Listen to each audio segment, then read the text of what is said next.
ஆண்டவராகிய இயேசு கிறிஸ்துவின் நாமத்திற்கு மகிமை உண்டாவதாக. இந்த நல்ல நாளிலே உங்கள் யாவரையும் நான் வாழ்த்துகிறேன்.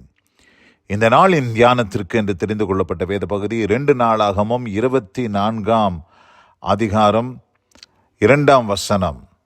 2 Chronicles chapter 24 verse 2.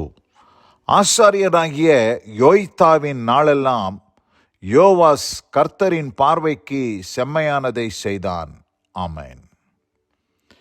பிரியமானவர்களே, நாம் வாசிக்க கேட்டதான இந்த வார்த்தைகள் யோவாஸ் என்கிற ராஜாவை குறித்து சொல்லப்பட்ட வார்த்தைகள் என்பதை நாம் அறிந்து கொள்ள வேண்டும். இந்த யோவாஸ் 1 வசனத்திலே நாம் வாசிக்கும் போது, இந்த யோவாஸ் ராஜாவாகிற போது 7 வயதாய் இருந்து 40 வருஷம் எருசலேமில் அரசாண்டான் என்று நாம் பார்க்கிறோம். அவன் சிறு வயதாய் இருக்கும் பொழுது அவனோடு கூட இருந்ததான யூதா வம்சத்தை முழுமையாக அத்தாலியாள் என்கிற ராணி அவள் எல்லாரையும் கொன்று போட்ட பொழுது, அங்கே தப்பி மீந்தவனில் இந்த யோவாஸ் மாத்திரம் தப்பி அவனை காப்பாற்றினது இந்த யோய்தா என்கிறதான ஆசாரியனும் அவன் குடும்பத்தார் மாத்திரம்தான் அவனை காப்பாற்றினாங்க. இந்த சின்ன குழந்தைய அவங்க காப்பாற்றி 7 வயசாக இருக்கும்போது அவனை ராஜ்யபாரத்துக்கு கொண்டு வந்து அத்தாலியாள் என்கிற ராணியை கொன்று போட்டாங்க. இந்த சம்பவம் நம்ம எல்லாருக்கும் தெரியும். ஆனால் இந்த யோவாஸ் பாருங்க, 7 வயதாக இருந்து 40 வருஷம் எருசலேமிலே அரசாண்டான். ஆனால் இவன் அரசாண்ட பொழுது அங்கே சொல்லப்பட்டிருக்கிற வார்த்தை என்னன்னு கேட்டிங்கன்னா, ஆசாரியனாகிய யோய்தாவின் நாளெல்லாம் யோவாஸ் கர்த்தரின் பார்வைக்கு செம்மையானதை செய்தான். அப்படின்னா என்ன அர்த்தம்? ஆசாரியன் இருந்த வரைக்கும், இந்த ஆசாரியன் உயிரோடு இருந்த வரைக்கும் அவன் கர்த்தரின் பார்வைக்கு செம்மையானதை செஞ்சான். அந்த ஆசாரியன் மரித்த பொழுது அவன் கர்த்தருக்கு விரோதமாக காரியங்களை செய்தான் என்பதை தான் நாம் புரிந்து கொள்ள வேண்டும். என்னோடு கூட சென்று திருப்பிக் கொள்ளுங்கள். 2 நாளாகமும் 24 அதிகாரம், இதே அதிகாரத்தில் 15 வசனத்தை வாசிக்கிறேன். யோய்தா தீர்க்காய்சுள்ளவனாய் முதிர் வயதில் மரித்தான். அவன் மரணம் அடைகிற போது 130 வயதாக இருந்தான். இந்த யோய்தா என்கிற ஆசாரியன் 130 வயது வரைக்கும் அவன் உயிர் உள்ளவனாக, ஜீவனுடையவனாக அவன் வாழ்ந்து கர்த்தருக்கு முன்பாக செம்மையான ஊழியத்தை செய்து, குறிப்பாக இந்த யோவாசை அவன் ஒரு நல்ல ராஜாவாக 40 வருஷ காலம் அந்த எருசலேமில் அரசாள்வதற்கு அவனை தகுதிப்படுத்தினவனாக, he was a mentor. அந்த ராஜாவுக்கு அவன் ஒரு குருவை போல இருந்து அவன் எல்லாவற்றையும் அவன் நேர்த்தியாய் செய்வதற்கு அவன் உதவியாய் இருந்தான். ஆனால் நடந்த ஒரு துக்ககரமான காரியம் என்னவென்று சொன்னால், யோய்தா மரித்த பின்பு 17 வசனம் வாசிக்கிறேன். யோய்தா மரணம் அடைந்த பின்பு யூதாவின் பிரபுக்கள் ராஜாவை பணிந்து கொண்டார்கள். வந்து இங்கே ராஜாவாகிய யோவாசை எல்லாரும் பணிந்து கொள்கிறாங்க. வந்து பணிந்து கொண்டு, ராஜா உங்களை போல ராஜா யாரும் இல்லை, நீங்கள் தான் பெஸ்ட்டு, நீங்கள் சிறந்தவர், அப்படி இப்படின்னு சொல்லி வந்து ராஜாவுக்கு அங்கே பெரிய புகழாரம் சூட்டுறாங்க. வந்து பணிந்து கொண்டு, ராஜா நீர் தான் அப்படி இப்படின்னு எல்லாரும் சொன்ன உடனே இங்கே யோவாஸ் என்ன செய்ய ஆரம்பிக்கிறான்? அவர்கள் அப்படியே அப்பொழுது ராஜா அவர்களுக்கு செவி கொடுத்தான் என்று பார்க்கிறோம். ராஜா இதுவரைக்கும் யாருக்கு செவி கொடுத்து வந்தான் என்று நாம் பார்க்கும்போது, யோய்தாவாகிய ஆசாரியனுக்கு செவி கொடுத்து வந்தான்.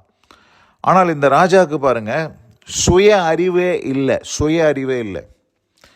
இதிலிருந்து நாம் என்ன புரிந்து கொள்கிறோம்? நமக்கு ஒரு மென்டர் தேவை. ஆனால் சில காலங்கள் தான் அவர் நமக்கு மென்டராக இருக்கணும். இந்த யோய்தா என்கிற ஆசாரியன் இந்த யோவாசுக்கு பல காரியங்களை, தேவனுக்கு அடுத்த காரியங்களை, எப்படி தேவாலயத்தை சீர்படுத்தணும், எப்படி ஆராதனை முறைமைகளை மறுபடியும் தேசத்தில் கொண்டு வரணும்லாம் சொல்லி கொடுத்து அவனை நேர்வழியில் நடத்தி கொண்டே இருந்தார். ஒரு சின்ன குழந்தைய போல நடத்தி கொண்டே இருந்தார். ஆனால் யோய்தா மரித்த பிற்பாடு இங்கே யோவாஸ் மற்றவர்களுடைய பேச்சை கேட்க ஆரம்பித்த உடனே நடந்தது என்ன? 18ஆம் வசனம் வாசிக்கிறேன். அப்படியே அவர்கள் தங்கள் பிதாக்களின் தேவனாகிய கர்த்தரின் ஆலயத்தை விட்டு பாருங்க, தேவாலயத்தையே அவன் பழுது பார்த்தான். தேவாலயத்தை பழுது பார்த்து தேவாலயத்தில் மறுபடியும் ஆராதனைகளை எல்லாம் கொண்டு வந்த இந்த யோவாசு இப்பொழுது கர்த்தரின் ஆலயத்தை விட்டு தோப்பு விக்கிரகங்களையும் சிலைகளையும் சேவித்தார்கள்.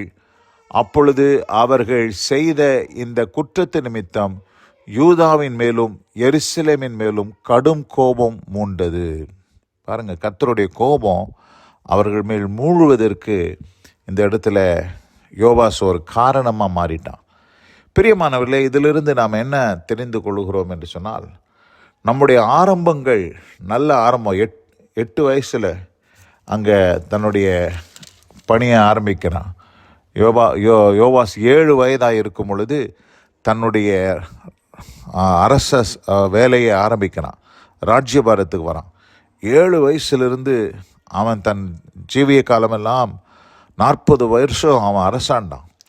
ஆனால் யோய்த்தாவினுடைய ஒரு தலைமையின் கீழ் அவன் அரசாண்டதினாலே அந்த இடத்துல அவனுக்கு எந்த பிரச்சனையும் வரல.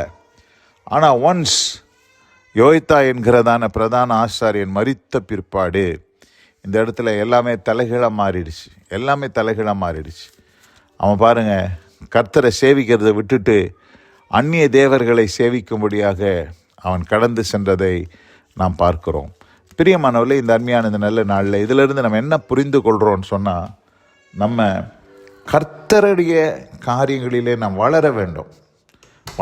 நமக்கு மென்டர் தேவை. ஒரு யோய்த்தாவை போல ஒரு நல்ல ஆசாரியன், ஒரு மென்டர் நமக்கு அவசியம்.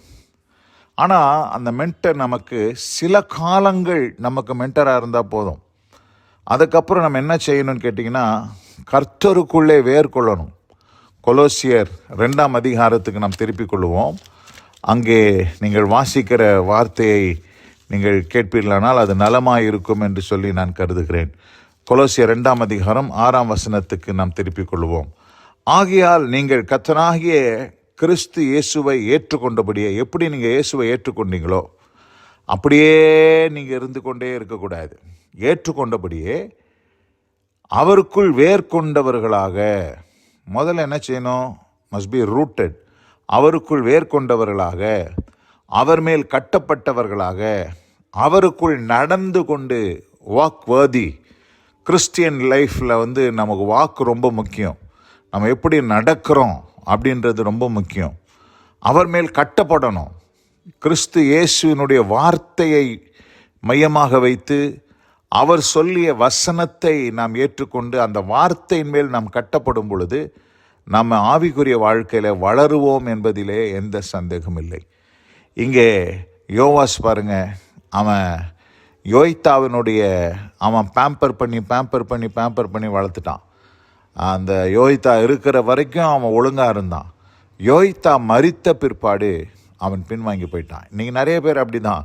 யாராச்சும் ஒருத்தர் அவங்களுக்கு ஏதாச்சும் ஒன்று சொல்லிக்கிட்டு ஆறுதல் படுத்திக்கிட்டு தேறுதல் கொடுத்துக்கிட்டு சுகமாயிரு, நல்லாயிரு, சந்தோஷமாயிருன்னு ஒரு பாஸ்டர் அப்படி சொல்லிக்கிட்டே இருந்தால் தான் அவங்க ஆண்டவருக்குள்ளே இருக்கிறாங்க.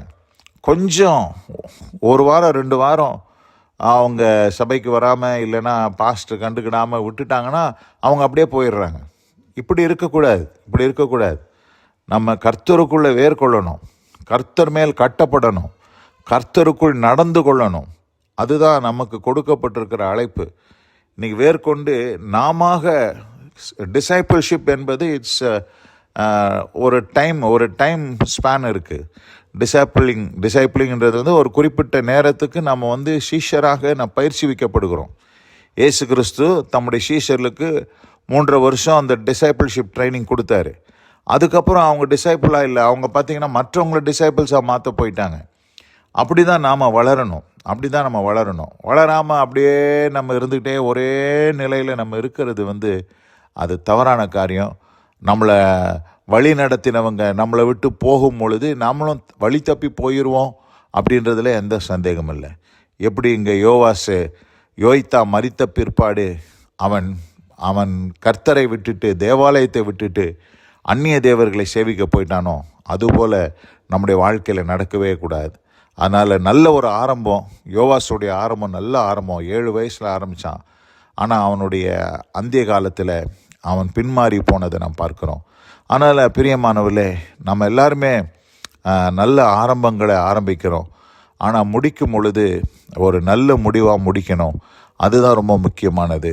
அதனால் நம்ம ஆராய்ந்து பார்த்து நம்ம ஒரு நல்ல முடிவுக்குள்ளாக நாம் வழி நடத்தப்பட நாம் மகிமையான ஒரு முடிவிலே நம்முடைய வாழ்க்கையை நாம் கொண்டு செல்ல கர்த்தர் நமக்கு கிருபை செய்வாராக. வசனம் கேட்டவங்க ஒவ்வொருவரையும் கர்த்தர் தாமே ஆசீர்வதித்து காப்பாராக. God bless you all. ஆமேன், ஆமேன்.